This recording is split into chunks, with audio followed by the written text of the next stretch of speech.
best day ever. I'm getting 1% better every day. I'm getting 1% better every way.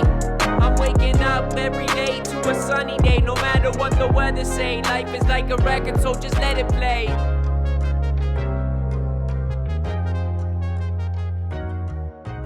Best Day Ever Media. Song by Dan the Lost Boy. All right, we're back. We're in the second half of the show. Reminder, every Wednesday, we're doing a deep dive into politics, conspiracy theories. We're also calling this segment Cheaper Than Therapy. It's really just things that myself and Adam want to explore with other individuals. We hope you guys get value from it. Mondays are all about business, entrepreneurship, personal finance. Tuesdays about personal development, as well as health. Then Wednesdays, I just explained. Thursdays is hobbies, random interests, special interests, things of that nature. And then Friday is a community hangout. But let's jump into today's discussion around the road to serfdom. If you guys haven't checked out this book, really encourage you to do so. Like a lot of libertarian political manifestos or discussions, it's actually quite brief. So there's really no excuse, in my opinion, for you not to jump in and read it. And reminder, what I'm sharing here on screen, this is from our Substack. You can subscribe completely for free. You can comment, you can like, you can read everything for free. We would just love to get your input, your feedback. You can see I've already liked this, but it would be a lot cooler if someone else liked this Best Day Ever Substack post as well. So, The Road to Serfdom was written by F.A. Hayek, and just wanted to highlight a quote here, and then we'll jump into the preface of the book. And then I actually want to go through it's kind of a cartoon representation of The Road to Serfdom that was actually produced, if I remember correctly, by like GM and distributed to its employees. Really interesting story. We'll maybe get deeper into that in a second. But The Road to Serfdom, Although we had been warned by some of the greatest political thinkers of the 19th century, by Tocqueville and Lord Acton, that socialism means slavery, we have steadily moved in the direction. The following was written for the definitive edition of The Road to Serfdom. This spellbinding book is a classic in the history of liberal ideas. It has singularly responsible for launching an important debate on the relationship between political and economic freedom. It made the author a world-famous intellectual. It set a new standard for what it means to be a dissident intellectual. It warned of a new form of despotism enacted in the name of liberation. And though it appeared in 1944, it continues to have a remarkable impact. No one can consider himself well-schooled in modern political ideas without having absorbed its lessons. What F.A. Hayek and what most of all his contemporaries missed was that every step away from the free market and towards government planning represented a compromise of human freedom generally and a step towards a form of dictatorship. And this is true in all times and places. He demonstrated this against the claim that government control was really only a means of well-being. And little tangent or caveat here, this is something that we hear to this day. This is something that our government in Canada has become completely beholden to, is the idea that they're just focused on increasing social well-being while not realizing that they're compromising or really stripping of us of our individuality and our individual freedoms and liberty. Continuing on with the preface here, Hayek said that the government planning would make society less livable, more brutal, more despotic. Socialism in all its forms is contrary to freedom. Nazism, he wrote, is not different in kind from communism. Further, he showed that the very forms of government that England and America were supposedly fighting abroad were being enacted at home, if under a different guise. Further steps down this road, he said, can only end in the abolition of effective liberty for everyone. Capitalism, he wrote, is the only system of economics compatible with human dignity, prosperity, and liberty. To the extent we move away from that system, we empower the worst people in society to manage what they do not understand. The beauty of this book is not only in its analytics, but in its style, which is unrelenting and passionate. Even today, the book remains a source of controversy. Socialists who imagine themselves to be against dictatorship cannot abide his argument, and they never stop attempting to refute it. So we're going to get into the cartoon in a second, but here's just the first page of it. And quick reminder again, the Mises Institute is just a wealth of information. So if you've never spent any time there, do yourself a favor. Do future society a favor as well. Jump over there, consume some or all of their great free content. You know, back in the day when I used to work a day job, every lunch break, I'd be like on the Mises Institute reading an article. And, it exposed me to thinkers like Hayek, to Rothbard, to Bestat, which again, I'm probably mispronouncing his name. It's a French name, Frederick Bestat or something to that effect. To Lou Rockwell, to Jeffrey Tucker, to Ralph Rosillo. So many of the thought leaders that I hold in high regard, Ron Paul, all came through my exposure to Mises Institute articles and some of the free publications they put together. So you can literally grab a free copy of the PDF of The Road to Serfdom, which I encourage you guys to do so. Again, no excuse. The book's completely free here. Yeah, it's not as fun reading in PDF as it probably is reading in hardback or paperback or listening to an audiobook, but it's all here. And again, comes in only at 73 pages. No excuse not to spend a little time and brush up on it. But what I specifically wanted to explore with you guys today, because maybe in a future episode, Adam and I will get deeper into The Road to Serfdom, because I know it's a book he really grabbed onto when we did it in our business book club. But I just want to highlight this because, again, this is just so fascinating. So this was originally published in Look magazine, reproduced from a booklet published by General Motors Detroit in the Thought Starter series. And this actually, when I originally discovered it, sent me down an entire rabbit hole of understanding what the Thought Starter series was. I have no idea if big corporations like GM do this to this day, but back then, like, they were actually trying to push thinking forward. Like, they were trying to push discussions forward.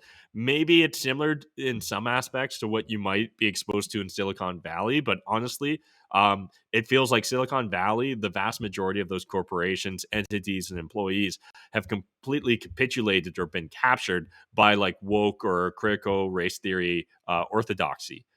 Where again, it feels like during particularly like the World War II era and just post World War II era, that a lot of American corporations, again, maybe their actions didn't portray this, but some of their choices in producing things like this are just fascinating, in my opinion, because I can't imagine a modern day multinational corporation putting together The Road to Serfdom in cartoon form for people, for their employees to consume.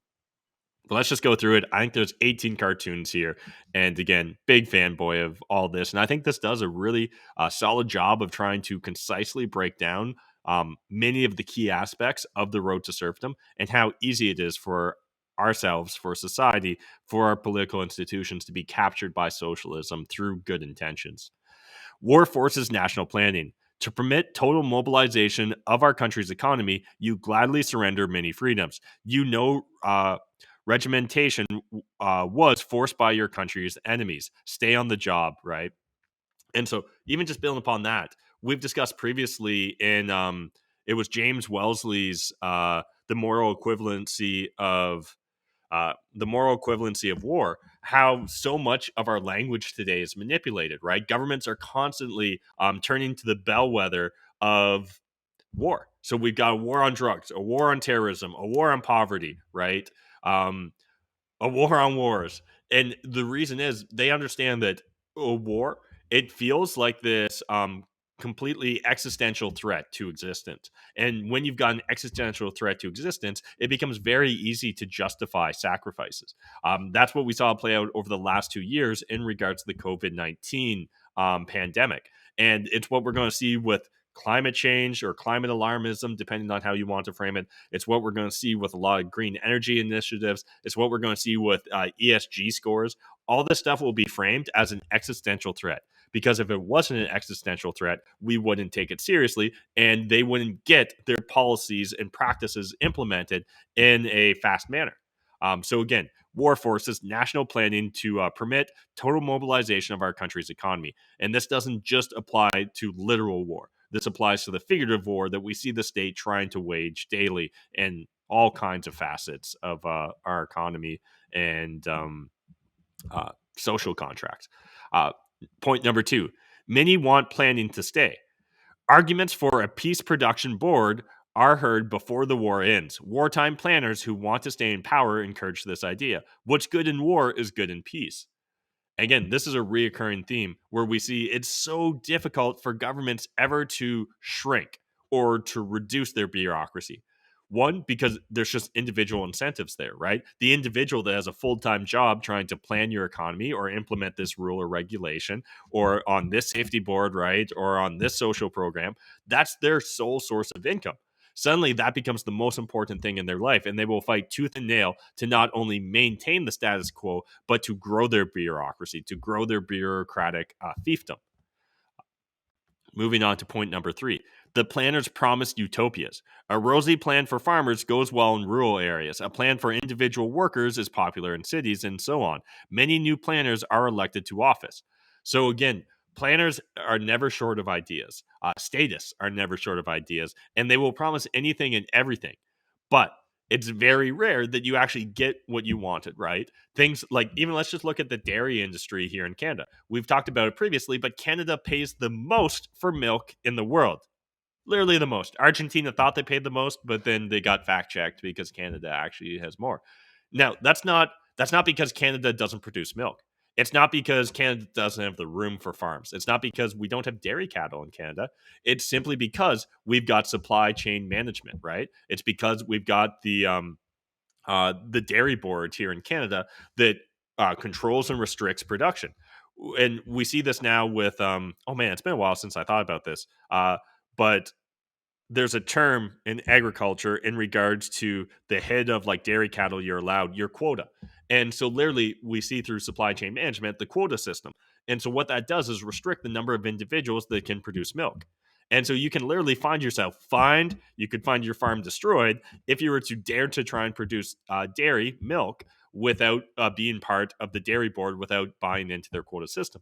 And what ends up happening is, like everything, again, think of like taxis, right? Before Uber came along, a lot of like the taxi medallions or certificates or the rights to own a taxi in cities often worth $100. Well, when it comes to dairy quotas, in order to size operation, you're looking at millions of dollars in quota. This is literally just red tape and bureaucracy set up by these central planners. And this again plays out in every aspect of the planned economy. The dairy is just one great example of what we personally experience here in Canada. Point number 4. But they can't agree on one utopia. With peace, a new legislature meets. But when the war, unity is gone. The planners nearly comes to blow. Each has his own pet plan, won't budge. Step 5. And citizens can't agree either. When the planners finally patch up a temporary plan months later, citizens in turn disagree. What the farmer likes, the factory worker doesn't like. Again, think of that, the analogy or example of the dairy industry here in Canada. Great for dairy farmers, for existing dairy farmers, but just about terrible for everyone else. Terrible for the consumer because we pay the most for milk. Terrible for the aspiring dairy farmer because they have to essentially sell themselves into debt in order to acquire the quota, right? Because the inflation of this planned economy or the supply chain management. Point 6: planners hate to force agreement. Most national planners are well-meaning and idealists. Balk at any use of force. They hope for some miracle of public agreement as to their patchwork plan. Point number 7, they try to sell the plan to all. In an unsuccessful effort to educate people to uniform views, planners establish a giant propaganda machine, which coming dictator will find handy. So again, we see this playing out in Canada, right? Like the mainstream media needs to be supported in order to fight misinformation, according to Justin Trudeau. So he writes checks for millions and billions of dollars into their industry. Now they become beholden to him.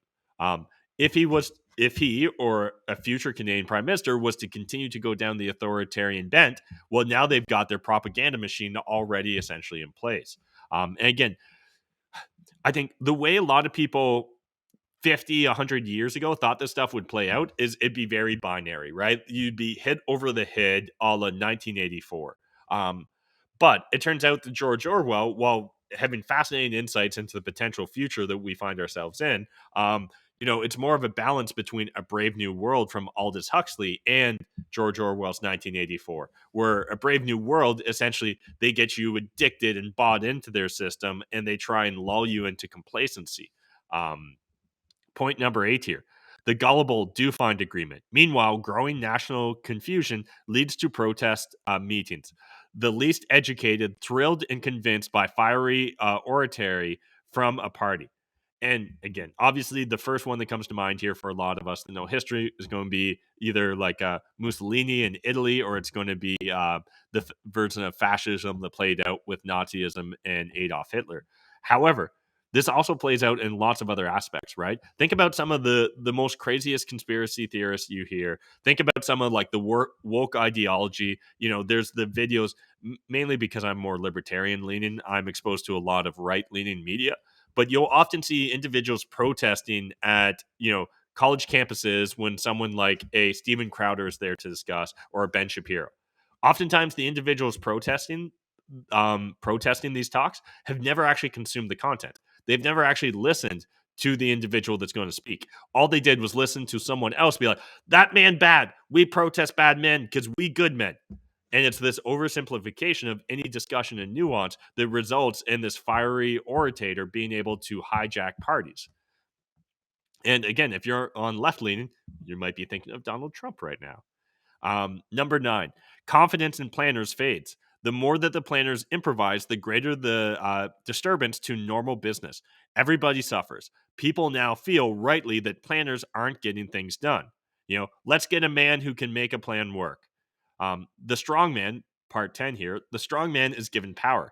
In desperation, planners authorize the new party leaders to hammer out a plan and force its obedience. Later, they'll dispense with him, or so they think. Again, we see this so often where the government needs these broad measures. The government needs to enact the Emergencies Act, right? We need to all pitch in and fight against the war against COVID. We need to give unprecedented powers to our leaders to get us through these unprecedented times. And people become so addicted to the planned economy that they can't envision themselves actually being self-responsible and having to go out and better their lot in life. They simply turn to the planners. They simply turn to the government to find these solutions now. Point number 11, the party takes over the country. By now, confusion is so great that obedience to the new leader must be obtained at all costs. Maybe you join the party yourself to aid national unity. So, very like how, again, you may not agree with this analogy, but from my perspective, how we saw everyone, band everyone in the mainstream media, in the political discord, political parties essentially band together to discourage, dissuade, and essentially just condemn the Freedom Trucker Convoy protest here in Canada. They're against Justin Trudeau. Justin Trudeau wants good things. Therefore, Justin Trudeau, good guy. Therefore, anyone against Justin Trudeau must be bad guy. Yeah, that's how you literally get parties taking over the country. Justin Trudeau, good intentions, so we should just pass Bill C-26 because he good intentioned. And negative, and like all you need to look back is to 2001, the Patriot Act, right? The increasing power given to the military industrial complex in the United States, whether you're thinking post World War II or you're thinking post 9/11. Point number 12 here. A negative aim welds party unity. Early steps of all dictatorships is to inflame the majority in common cause against some scapegoat minority. In Germany, the negative aim was anti-Semitism. Again, anti-vaxxers. Should we even tolerate these people in our society? Words literally said by our prime minister here in Canada. Should we tolerate them? He framed anyone that disagrees with him as being racist, misogynist, having unacceptable views, being anti-vaxxers, and being anti-science. That's a negative aim to weld together unity amongst his core base. Understand that a true democracy is simply a tyranny of the majority. And that majority will become tyrants against anyone that disagrees with them that's outside of their social norms and mores. Continuing on to point 13. No one opposes the leader's plan. It would be suicide. New secret police are ruthless. Ability to enforce obedience always becomes the number one virtue in the planned state. Now all freedom is gone. Point number 14. Your profession is planned. The wider job choice promised by now defunct planners turns out to be a tragic farce. Planners never have delivered, never will be able to. And the cartoon here shows a carpenter, but I'm not a plumber, but I'm not a carpenter. I'm a plumber. The planned economy doesn't care because you are now a cog in the wheel. You are literally just an end or a means to an end of their planning. You're inconsequential. You're not an individual. You're just a cog. Point number 15. Your wages are planned. Divisions of the wage scale must be arbitrarily and rigged. Running a planned state from central headquarters is clumsy, unfair, and inefficient. And you only need to turn to, the USSR, um, the Soviet Union in the 1930s, and look at the Holodomor and essentially the Holocaust that they enacted against the Ukrainians and the Ukraine state. Um, Literally, that was part of the planned economy. And it didn't matter whether what you decided to do there as a planner actually got results. It mattered whether it looked like you were in alignment. So it became more about holding up the state propaganda that we have a bumper crop year, or like a bumper crop in regards to our wheat harvest, even if it turns out that our farmers are starving, that we're eating our uh, our seeds for the next season. Even though we're literally going to destroy ourselves next year, we're going to make sure that we're able to put a positive spin, a positive face on it, because it would be suicide to go against the political narrative from the one party solution. Point 16, your thinking is planned. In the dictatorship, unintentionality created by the planners, there is no room for differences of opinion. Posters, radio, press all tell you the same lies. So again, in the cartoon, the example here is the world is flat. But it could be just as easy as you have to trust the science. Anyone that doesn't trust the science is a bad person. Point number 17, your reaction your recreation, your recreation is planned. It is no coincidence that sports and amusements have been carefully planned in all regimented nations. Once started, planners can't stop. And again, think of what we saw with Nazism in World War II. Think of what we see in North Korea to this day in regards to even planning of recreation. Number 18, your disciplining is planned. If you're fired from your job, it's apt to be a firing squad. What used to be an error has now become a crime against the state. Thus ends the road to serfdom. And there's no better example than Soviet Russia, right? Or the Soviet Union throughout the even during, even before the World War II era, during the World War II era, and post World War II era, that literally speaking out against the state was tantamount to essentially just becoming an unperson, someone just deleted from history, someone just removed from public discourse. So, yeah, uh, kind of bleak here, but the good news is this is a pattern that's played out multiple times. We can recognize patterns. Humans are pattern recognition machines. And if we're willing to speak out, if we're willing to call out these patterns as we recognize them playing out in our modern society, hopefully we can change course. Hopefully we can stop the planners before they gain too much power. Hopefully we can improve society and focus on individualism and freedom, understanding that that's the only path forward. Otherwise, you're going to become a cog in the status machine. So yeah, that's it for today's episode, or the second half of the show, the deep dive into politics. I hope you guys enjoyed it. Reminder, you can find all this information and a lot more great resources over on the Mises.org Institute. I'll keep plugging this until the day I die, as far as I'm concerned, assuming they continue to hold such high standards and produce such great content. So really encourage you guys to go over there, support them.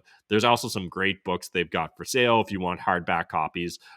One of my actual favorite books that I own, that I truly hold as a treasure, is Murray Rothbard's 4-part series, Conceived in Liberty, which is all about the pre-revolution and revolution era of American history, and it's just absolutely amazing, wildly detailed. It literally is like thicker than a Bible. I honestly don't remember how many pages it is, but they do some great stuff at the Mises Institute, and I love being able to spend my money there because I know I'm supporting a good cause with them. So yeah, love to hear from you guys. What are your thoughts on The Road to Serfdom? Have you consumed it before? Are you going to read it because of my recommendation? What other libertarian or anarchist media and books do you turn to? Love to get some recommendations from you guys as well. So let me know in the comments section. Join the Telegram chat and get started in sharing in the public discourse that we're trying to create here. We'll be back tomorrow with another 24-hour news cycle, and then I'm going to be doing a deep dive into one of my favorite hobbies, where we'll be talking about board games. I'm going to give you guys some introductory board games in regards to Euro games and getting into like higher detailed strategy games, absolutely, I'm a huge board game nerd, and I'd love to share that with you guys tomorrow. So I'll see you guys back here, same time, same place. And otherwise, have a great day. In fact, why not have the best day ever? Thanks, guys.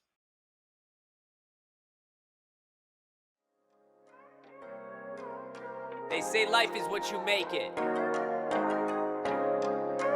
So what happens if you actually try? What if you actually tried to get your mind right? What if you actually tried to live the high life? What if you happen to die cause life is finite? What if you actually tried to live your best day ever? What if you actually